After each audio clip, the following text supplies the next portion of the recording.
Dear student, we will talk about gastrointestinal secretory product. इसमें हमारे पास सबसे पहले जो है गैस्ट्रिक एसिड है। गैस्ट्रिक एसिड जो होते हैं जिसमें HCl आता है, gastric acid which include HCl। इसका जो सोर्स है वो है पैराइटल सेल। ठीक है, तो पैराइटल सेल क्या करता है, प्रोड्यूस करता है HCl को। सो ये वी हैव डायग्राम। ये हमारे पास क्या है, पैराइटल सेल है। ये क्या है, पैराइटल सेल है।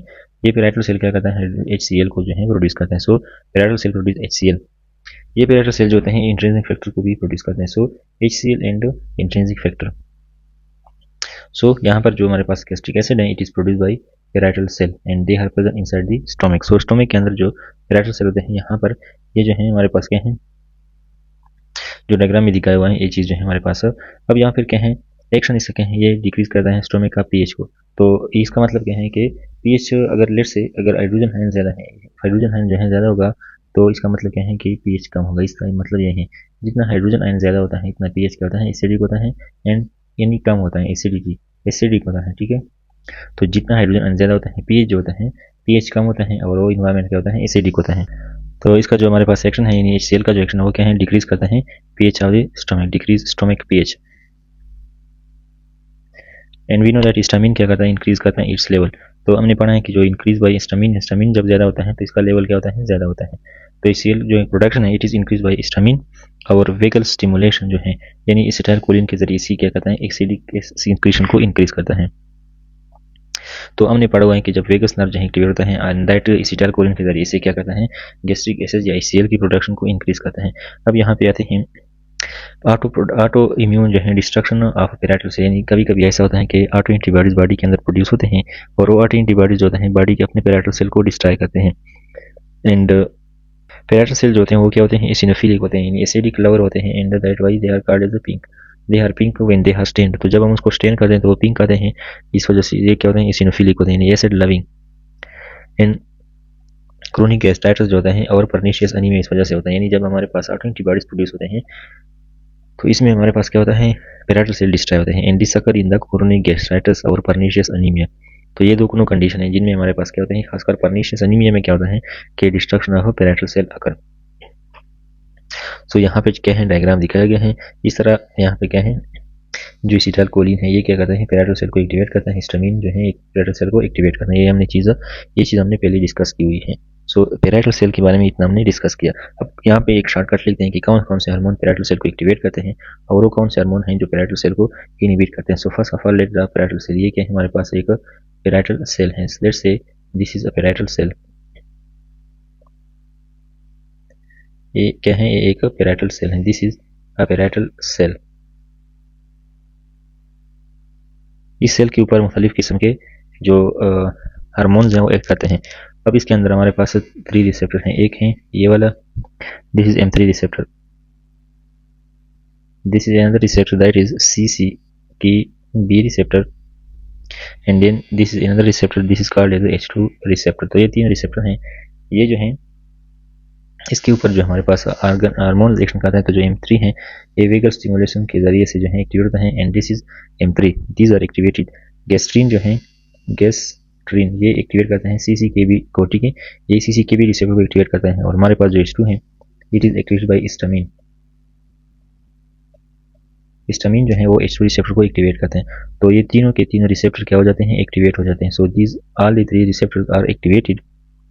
और ये कहते हैं जब ये एक्टिवेट हो जाते हैं तो इसमें यहाँ पे एटीपेज चैनल्स होते हैं पैराइटल सेल के अंदर। ये पैराइटल सेल हैं, यहाँ पे एटीपेज चैनल होते हैं। क्या होते हैं, एटीपेज चैनल्स।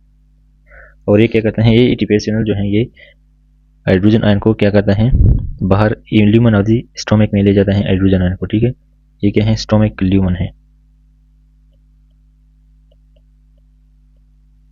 और इसके जो है अपोजिट में पोटेशियम आयन जो है ये इस डायरेक्शन में पैराइटल सेल के अंदर चला जाता है। सो हमारे पास ये क्या है, acetylcholine, gastrin and histamine, they act on M3 receptor, CCKB and H2 receptor respectively. They activate ATPase, and as a result what actually happen is that sodium ATPase and activity that cause the release of hydrogen ion. So hydrogen ion is released. So these hormones increase the release of gastric acid secretion. But we have 2 other hormones that inhibit the production of gastric acids, and these hormones are somatostatin and the prostaglandin. Somatostatin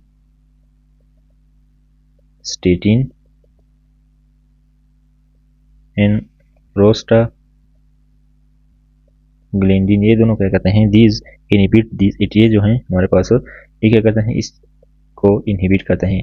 inhibit जब हो जाता है तो हमारे पास hydrogen ion production कम होती है। सो somatostatin and prostaglandin जो है ये क्या करता है, this inhibit the ATPase and inhibit the production of HCl।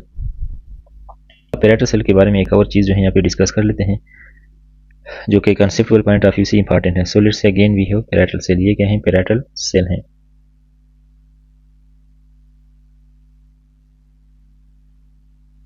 और ये जो है हमारे पास पैराइटल सेल के करीबी क्या है, ब्लड वेसल्स हैं। ये ब्लड वेसल हैं, दिस इज पैराइटल सेल। ये क्या है, स्टोमिक ल्यूमन, ठीक है, ये क्या है, स्टोमिक का ल्यूमन है।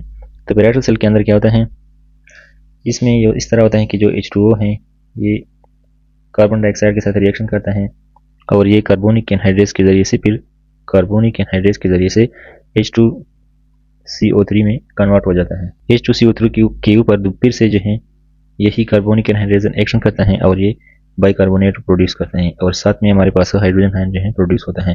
तो यहाँ पे हमारे पास दो चीज़ें प्रोड्यूस होते हैं, एक है बाइकार्बोनेट विच इज़ बेसिक और एक है हाइड्रोजन। अब जिस तरह हमें पता है कि यहाँ पे क्या है, एटीपेज है, इसमें क्या होता है यहाँ पे, अब यहाँ पे जो हाइड्रोजन आयन है, जब हमारे पास वो हार्मोन जैसे कि एसिटाइलकोलिन, गेस्टीन या हिस्टामिन पैराइटल सेल के ऊपर एक्शन करता है तो इसके जरिए से क्या होता है, हाइड्रोजन आयन जो है सेल से बाहर चला जाता है। सो हाइड्रोजन आयन जो है सेल से बाहर जाता है और इसके बरअक्स क्या होता है, इसके मुकाबले में पोटाशियम आयन जो है पैराइटल सेल के अंदर आ जाता है। तो ये जो हाइड्रोजन आयन है ये क्या है, स्टोमिक के ल्यूमन में आ जाता है, लेकिन ये जो बाइकार्बोनेट है ये जो है ब्लड के अंदर जाता है। तो ब्लड में क्या होता है और स्टोमिक के ल्यूमन में क्या होता है, तो जब भी हमारे पास हाइड्रोजन आयन रिलीज होता है इनटू द स्टोमिक ल्यूमन, यानी जब भी ये हाइड्रोजन आयन इधर आता है स्टोमिक के ल्यूमन में, तो इसी तरह इसी टाइम पे जो बाइकार्बोनेट विच इज़ बेसिक वो ब्लड के अंदर चला जाता है। तो इसमें क्या होता है कि ब्लड के अंदर अल्कलाइन लेवल जो है इंक्रीज होता है, यानी बेसिसिटी यानी अल्कलाइनाइजेशन जो है हो जाती है ब्लड के अंदर। अब यहाँ पर एक कुछ कंडीशन है जैसे कि मीटिंग है, तो मीटिंग में जो है HCl जो है लॉस हो जाता है और फिर HCl प्रोडक्शन को इंक्रीज किया जाता है। जब HCl प्रोडक्शन इंक्रीज होता है तो हाइड्रोजन आयन की प्रोडक्शन इंक्रीज होगा, तो जितना ज़्यादा ल्यूमन के अंदर हाइड्रोजन आयन ज़्यादा आएगा इतना ज़्यादा बाइकार्बोनेट जो है प्रोड्यूस होगा और अल्कलाइजेशन जो है होगी। सो in case of loss of HCl we have alkalization in a metabolic alkalosis, that is called as a metabolic alkalosis। तो ये चीज़ आपने ये ज़हन में रखना है पैराइटल सेल के बारे में। Then we have intrinsic factor, तो इंट्रिंसिक फैक्टर जो है क्या कौन से सेल प्रोड्यूस करते हैं, तो यहाँ पे देख ले तो ये भी जो है हमारे पास इंट्रिंसिक फैक्टर जो है ये भी पैराइटल सेल प्रोड्यूस करते हैं। So parietal cell of stomach produce intrinsic factor also, so parietal cell produce intrinsic factor. अब यहाँ पर ये जो चीज़ है इस चीज़ को हम विटामिन B12 एब्जॉर्प्शन में काफ़ी डिटेल से पढ़ेंगे, लेकिन यहाँ पे थोड़ा डिस्कस कर लेते हैं। तो जो विटामिन B12 बाइंडिंग है प्रोटीन है which is required for vitamin D Uptake in terminal है, तो ये फिर इंट्रिंसिक फैक्टर जो होता है ये विटामिन B12 के साथ बाइंड हो जाते हैं और इसकी जो विटामिन B12 जो है इसकी जो एब्जॉर्प्शन है हीलियम के अंदर उसमें जो है इंट्रिंसिक फैक्टर रोल अदा करता है। तो इंक्रीज ये जो स्टिमुलेशन है वो बिल्कुल जो है हमारे पास गैस्ट्रिक एसिड की तरह है, जो हमारे पास गैस्ट्रिक एसिड है इसकी स्टिमुलेशन और जो है इंट्रिंसिक फैक्टर वो क्या है, सिमिलर है। सो गेस्ट्रिन डिक्रीज बाय जो है somatostatin and GIP and prostaglandin and secretin, जिस तरह भी हमने डिस्कस किया। तो यहाँ पे हमने जो है दो चीज़ें डिस्कस की, somatostatin and prostaglandin that inhibit the gastric acid, इस तरह वो ये इंट्रिंसिक फैक्टर को भी इनहिबिट करता है। इसके बाद हमारे पास क्या होता है, चीफ सेल होते हैं। ये हमारे पास क्या है, चीफ सेल हैं जो कि हमारे पास पेप्सिनोजिन प्रोड्यूस करते हैं। सो पेप्सिनोजिन जो है is produce by the chief cell. अब यहाँ पे लिख ले कि पेप्सिनोजिन जो है ये इनएक्टिव होता है, पेप्सिनोजिन, और ये पेप्सिन के अंदर कन्वर्ट हो जाता है विच is active and this occur in the presence of hydrogen ion, यानी जब हमारे पास हाइड्रोजन आयन मौजूद होता है तो pepsinogen which is inactive is converted into pepsin which is active. So this occur in the presence of hydrogen ion. So क्या है, pepsin is produce by chief cell of the stomach. Protein जो है digestion में role अदा करता है, it help in the digestion of protein, और ये इसमें इंक्रीज बाय वेहिकल स्टिमुलेशन, इसको क्या कहते हैं, इसकी प्रोडक्शन को इंक्रीज करता है इन लोकल एसिड वगैरह।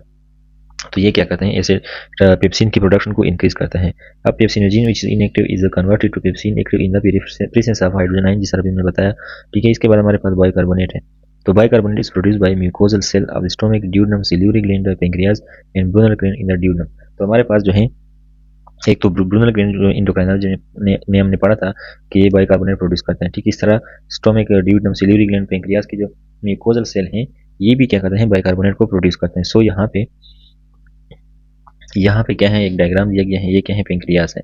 इस पेंक्रियास को अभी समझे, बाद में हम डिस्कस करेंगे। ये पेंक्रियास जो है, इसमें ये जो है क्या है, एसिनर सेल्स हैं। ये एसिनर सेल जो होते हैं एक्सोक्राइन पार्ट बनाते हैं किस चीज़ का, एंजाइम, पेंक्रियास का। और ये फिर हमारे पास जो एक्सोक्राइन हार्मोन है जैसे कि माइलेज, लाइपेज, प्रोटीज ये वगैरह जो है इंक्रीज कर इसकी प्रोडक्शन खास करती हैं। इस तरह हमारे पास पेंक्रियास के अंदर एक एंडोक्राइन पार्ट है, इसमें हमारे पास इंसुलिन एंड ग्लूकागॉन आते हैं। लेकिन ये जो है ये पेंक्रियास का क्या है, ये पेंक्रियास का एक्सोक्राइन पार्ट है, ठीक है। तो इसमें ये जो सेल्स होते हैं ये कौन से सेल्स हैं, acinar cells, these are the acinar cells. ये जो है माइलेज और लाइपेज जो है ये प्रोडक्शन यहाँ पे होती है, ठीक है। अब यहाँ पे जो है इसकी डक्ट्स पढ़ेंगे हम बाद में जब हम पेंक्रियास को पढ़ेंगे, लेकिन सिंपली आप ले सकते ये क्या है, डक है, पेंक्रियाटिक डक है। और इसके अंदर जो सेल्स हैं ये पेंक्रियाटिक डक सेल्स हैं, ये जो पेंक्रियाटिक डक है इसके सेल्स हैं। अब इसमें फिर इंटरक्रिएटेड डक, इंटरलोब्यूल वगैरह ये डक्स आएंगे, ठीक है। तो हम बाद में थोड़ा डिस्कस करेंगे डिटेल से। तो ये जो है पेंक्रियाटिक डक के सेल्स हैं, पेंक्रियाटिक डक सेल्स। और ये जो है म्यूकोस सेल्स हैं, म्यूकोजल सेल हैं। सो ये क्या करते हैं, बाइकार्बोनेट को प्रोड्यूस करते हैं। सो दे प्रोड्यूस बाइकार्बोनेट। इस तरह जो ब्रूनल ग्लैंड है वहाँ पे भी बाइकार्बोनेट जो है प्रोड्यूस होता है। तो बाइकार्बोनेट जो है इसका काम जो है क्या है, व्हाट इज द एक्शन, इसका ये कि ये एसिड को न्यूट्रलाइज करता है। फर्स्ट करे ये हमारे पास प्रोड्यूस होता है यहाँ पे, ये यहाँ पे आता है। तो जो जीआईटी से जो एसिडिक मटेरियल वाले जो हमारे पास कैम वगैरह आते हैं, तो इस एसिडिक मटेरियल को जो है ये बाइकार्बोनेट ड्यूटम के अंदर क्या करता है, न्यूट्रलाइज करता है। अब यहाँ पर increase by pancreatic and biliary secretion with secretin, ठीक है। इंक्रीज हो जाता है by pancreatic and biliary secretion with secretin trap in the mucus that cover the gastric epithelium. ये जो गैस्ट्रिक एपिथेलियम को कवर करता है उस म्यूकस में ये क्या होता है, वो ट्रैप हो जाता है। तो ये जो है हमारे पास बाइकार्बोनेट का। अब यहाँ पे डायग्राम है, इसमें क्या है, ये जो है अपर ग्लैंडुलर लेयर है, ये deep glandular layer muscularis mucosa and this is the submucosa and gastric pit, ये क्या होते हैं, सुराख होते हैं स्टोमक के ल्यूमन में। अब यहाँ पर क्या है, तो ये जो है गैस्ट्रिक पीट्स हैं, इसमें क्या है हमारे पास सरफेस म्यूकस सेल होते हैं, ये क्या होते हैं, सरफेस के म्यूकस सेल होते हैं, ठीक है। Then mucus neck cell, parietal cell and chief cell, parietal cell and chief cell, ये जो है हमारे पास main cell enterochromaffin like cell, जिसके ऊपर जो है जी सेल से प्रोड्यूस हुआ गेस्ट्रीन एक्शन करता है, ठीक है। G cell produce gastrin and which act upon ECL cell. तो ये चीज़ें जो है हमारे पास इस तरह हैं। अब यहाँ पे जो डायग्राम दिया हुआ है, यहाँ पे वो चीज़ें जो यहाँ पे दिया गया है ये सब हमने जो है डिस्कस किए हुए हैं। इसका टॉपिक का नाम क्या है, लोकेशन ऑफ गैस्ट्रोइंटेस्टाइनल सिक्रेटरी से, ये सारी चीज़ें हमने डिस्कस की हुई हैं। Gastrin acid secretion primarily through its effect on enterochromaffin cell leading to histamine release rather than to its direct effect on parietal cell. तो ये चीज़ें हमने डिस्कस की हुई हैं। इसमें जो है यहाँ पे ये वाला जो चीज़ है ये बाद में आता है नेक्स्ट टॉपिक में, कि जो ट्रिप्सिनोजिन है it is converted into trypsin by the enterokinase. ये हम नेक्स्ट टॉपिक में जो हम पढ़ेंगे।